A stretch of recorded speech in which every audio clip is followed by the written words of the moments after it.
শান্তিনিকেতন যাওয়া দ্বিতীয় দিনেই আমাদের বাড়ি আসার প্ল্যান ছিল। ভোরবেলা উঠে তাড়াতাড়ি রুম টুম ছেড়ে আমাদের টোটো কাকুকে বলা ছিল, টোটো কাকুর সঙ্গে সাইট সিন দেখতে বেরিয়ে গেছিলাম। যেহেতু সময় খুব কম নিয়ে এসেছিলাম, তাই যাওয়ার দিনই আমরা সবটা ঘুরে নিয়েছিলাম, মানে ওই আর কি সাইট সিন গুলো।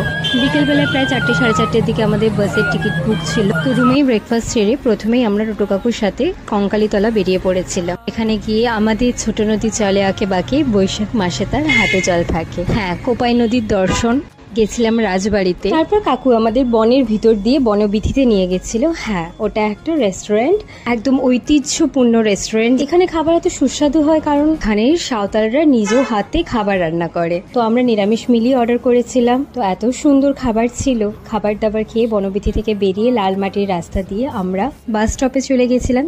সেখান থেকে শান্তির জায়গা শান্তিনিকেতনকে ছেড়ে আমরা বাড়ির উদ্দেশ্যে রওনা হলাম।